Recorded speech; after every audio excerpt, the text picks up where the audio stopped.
বাংলাদেশের ব্যবসায়ীদের শীর্ষ সংগঠন the federation of Bangladesh chamber of commerce and industry FBCCI এর একটি প্রতিনিধি দল গত 29 মে বুধবার দুপুরে নিউ সাউথ ওয়েলস প্রিমিয়ার কিস মিন্সের সাথে তার কার্যালয়ে এক বৈঠকে মিলিত হয়।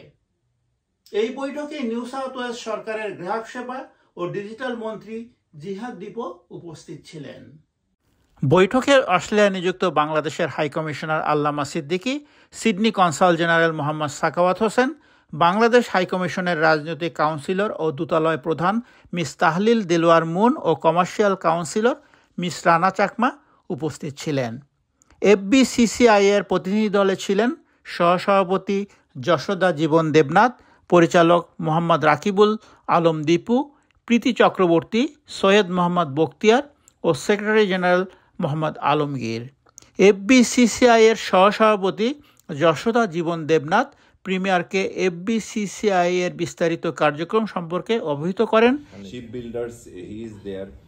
We can rebuild the ship from here to Bangladesh. We have an excellent capacity to rebuild the ship, all same to the Austria also.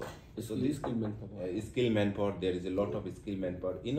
এবং সভাপতি মাহবুবুল আলমের শুভেচ্ছা বার্তা পৌঁছে দেন। বৈঠকে আরও উপস্থিত ছিলেন Australia Bangladesh business forum ABBF এর সভাপতি আব্দুল খান রতন, সাধারণ সম্পাদক ব্রায়ান লাল ও উপদেষ্টা নাইম আবদুল্লাহ। বাংলাদেশের হাইকমিশনার আল্লামা সিদ্দিকী অস্ট্রেলিয়া ও বাংলাদেশের মধ্যকার দ্বিপাক্ষিক বাণিজ্য প্রসারের সম্ভাবনার বিষয়ে প্রিমিয়ারকে বিস্তারিত অবহিত করেন। ABBF এর সভাপতি আব্দুল খান রতন আগামী 3 ও 4 অক্টোবর সিডনিতে 2 দিনব্যাপী সিঙ্গেল কান্ট্রি ফেয়ারের উদ্বোধন সহ অস্ট্রেলিয়া ও বাংলাদেশের মধ্যকার দ্বিপাক্ষিক বাণিজ্য প্রসারের সম্ভাবনা ও সাফল্যের বিষয়ে প্রিমিয়ারকে অবহিত করেন।